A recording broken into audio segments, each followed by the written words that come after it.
It was morning. A simple-looking woman wearing a yellow sari was slowly walking toward the market. No one could have guessed that she was none other than the District Superintendent of Police, SP Anjali Singh. Anjali had deliberately adopted this disguise so that no one would recognize her. She was lost in old memories, thinking, why not eat momos from a street stall today like the old days? A little further on, her eyes fell on a small cart, where a thin, elderly man of about 50 was selling momos. Anjali walked up to the stall and said, "Uncle, please give me a plate of momos." The uncle smiled and quickly scooped hot momos onto a plate and handed it to her. As Anjali began to eat, happiness was clearly visible on her face. She had loved momos since childhood, but duty and a busy life rarely left her such chances. She was quietly savoring the taste when suddenly an inspector arrived with 3 or 4 constables. The inspector stopped by the cart and angry barked, "Hey, old man, give the money right now!" Startled by the sudden voice, the elderly uncle trembled. His hands shook as he stammered, "Sir, it's just the start of the day. I haven't earned anything yet. No customers have come. Come in the evening and I'll give you the money. I don't have it now." Hearing this, the inspector flew into a rage. Without thinking, he slapped the uncle hard across the cheek. Anjali Singh was stunned to see this. She immediately stepped forward and said, "Stop, Inspector. On what basis are you demanding money from him? And by what right did you slap him? You have no authority to persecute a poor man like this." The inspector glared and said, "Don't interfere. Do you even know what the matter is? Talk too much and I'll arrest you right now. Stand straight." Angry, Anjali replied, "Look, what you're doing is completely wrong. The law doesn't say you can extort the poor. This is outright cruelty, and you will have to face the consequences." The inspector, furious, came forward and slapped Anjali hard across the cheek. The blow was so forceful that she staggered a bit, but she quickly regained her composure. Anjali said angrily, "You struck me. Now I will get an FIR filed against you." The inspector laughed and retorted, "An FIR? You don't understand. Speak too much and I'll beat you so badly you won't be able to return home. Get out of here, or I'll shove you out." Saying this, the inspector grabbed the collar of the momo seller, screaming, "Hey, old man, if you show any smartness, it won't be good for you." Roaring in anger, he shouted, "Bring the money now or I'll have your stall removed." With that, he kicked the cart hard. The cart overturned and all the momos spilled out onto the road. The poor uncle began to cry in fear. He dropped to his knees and started gathering the momos. Then the inspector raised his baton and struck the uncle hard on the back. The uncle folded his hands and begged, "Sir, I'm telling the truth. I haven't earned anything yet. Come this evening, whatever I earn, I'll give it. Please don't beat me. Please forgive me." Seeing all this, Anjali Singh could not tolerate it. Angry, she stepped forward and said, "Uncle, you don't need to beg for forgiveness.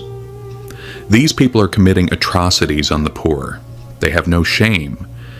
You all struggle to run your households with great difficulty, and these people are stealing the fruits of your labor. Inspector, now I will teach you your place."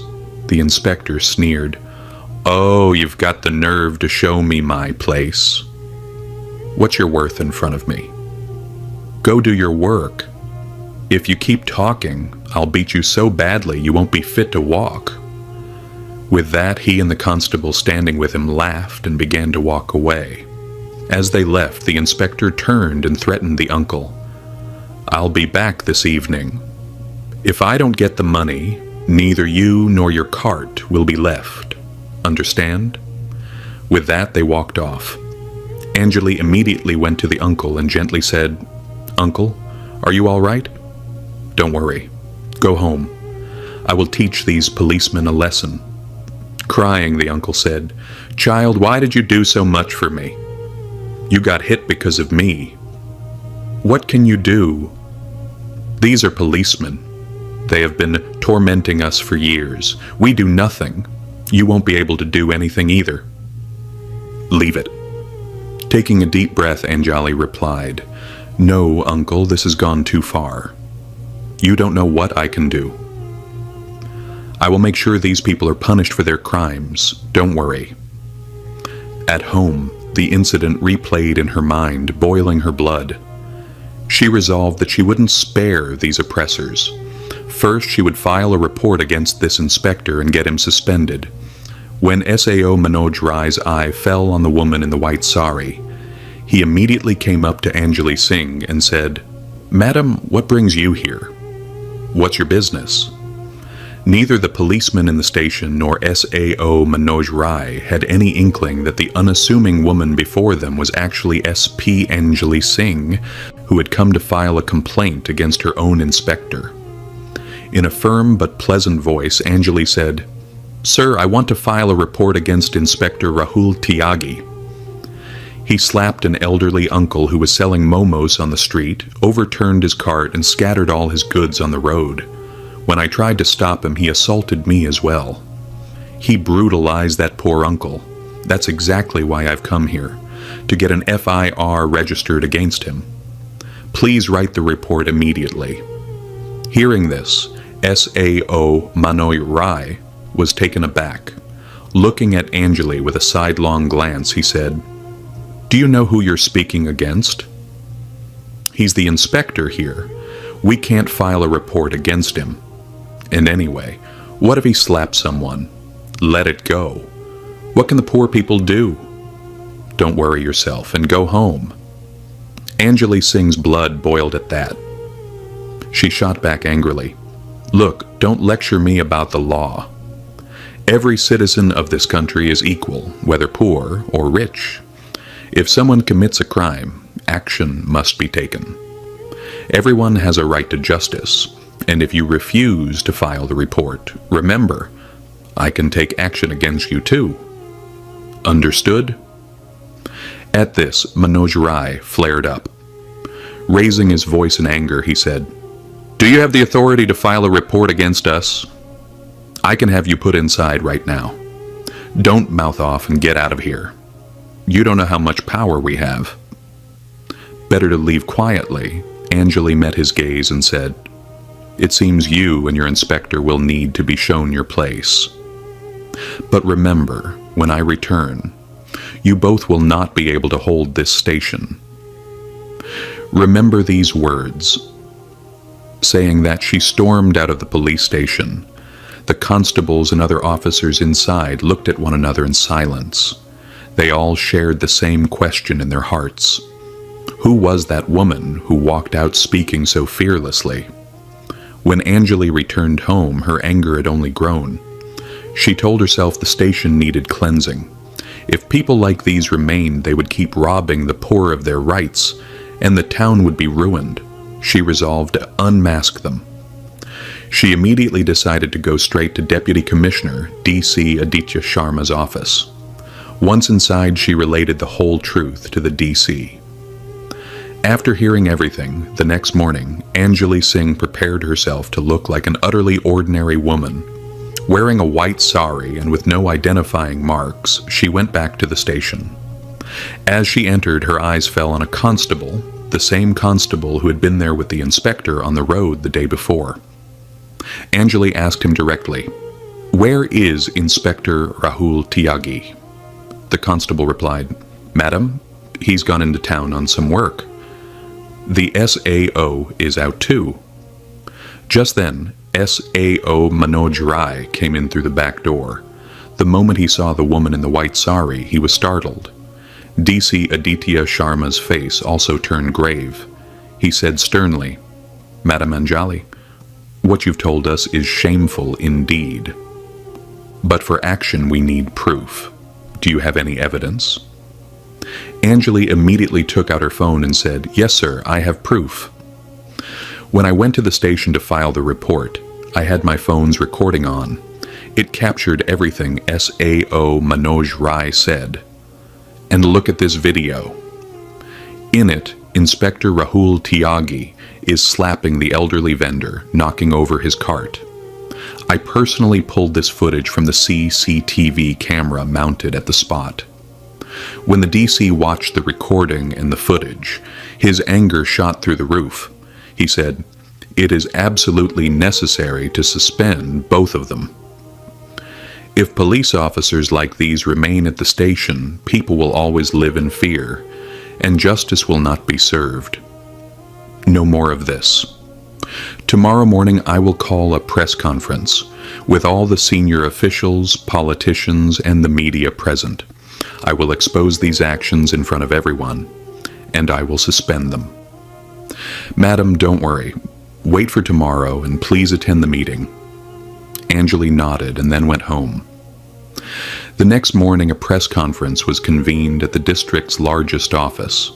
The hall was packed to capacity. Cameras were flashing, and senior politicians, officers, the SP, the SDM, inspectors, and other top officials were all present.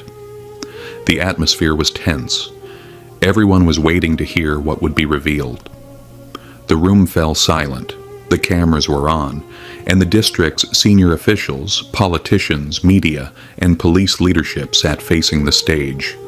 Then DC Aditya Sharma took the microphone, and in a grave voice said, "Today, I have come to tell you about a very serious matter." At a police station in our district, Inspector Rahul Tyagi and SAO Manoj Rai have committed acts that are a stain on the police uniform. The uniform exists to protect the public, yet these men, while wearing it, have oppressed the poor and made a mockery of the law. Murmurs rippled through the hall. People exchanged stunned looks. Then the DC handed the mic to SP Anjali Singh. Anjali, brimming with quiet confidence, took the microphone and said, "You all know that the duty of the police is to serve the people. But when the police themselves commit oppression against the public, we must raise our voices.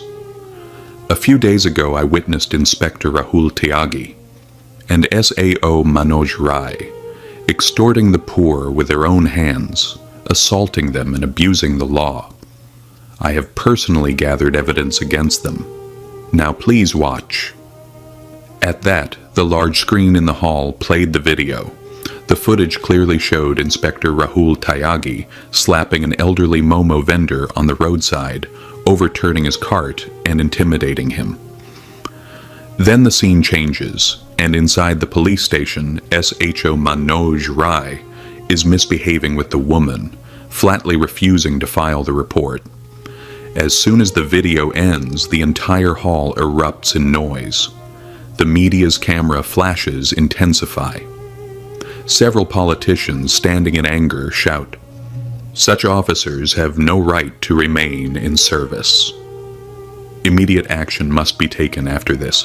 SP Anjali Singh plays her recording for everyone. In it, the disgusting words of Manoj Rai and his clear refusal to register the report echo throughout the hall. The atmosphere grows even hotter. Everyone is filled with rage. Then DC Aditya Sharma picks up the microphone and in a stern voice declares, "From this moment, Inspector Rahul Tyagi and SAO Manoj Rai are suspended with immediate effect. Departmental proceedings will begin against them. Such people have no place in this department. No one is above the law, not even the police." The hall roars with applause. The media's cameras flash continuously. Many politicians step forward to support the DC's decision. At that moment, a senior leader stands and says, "Honest officers like SSP Madam Anjali Singh are the true pride of this district. The step you have taken will keep the common people's trust in the police alive." Anjali Singh takes the mic and says firmly, "This fight was not just for one elderly cart vendor, but for every poor soul who has silently endured injustice for years. Now no poor person needs to be afraid. The law is equal for everyone." The hall echoes with thunderous applause. Inspector Rahul Tyagi and SAO Manoj Rai are immediately escorted out of the station under police watch. Shame and anger are written all over their faces. When Anjali Singh steps outside, the media cameras surround her. With confidence in her voice, she says, "Today a new example has been set. From now on, no poor person will wander door to door for justice. Whoever oppresses the people will face this very outcome." From that day on, the entire district was abuzz with one message. SP Madame had delivered justice. Tears filled the momo vendor uncle's eyes. But this time, they were not tears of pain, they were tears of relief. Through Anjali Singh's courageous step, a powerful message spread across the district. The law is equal for everyone.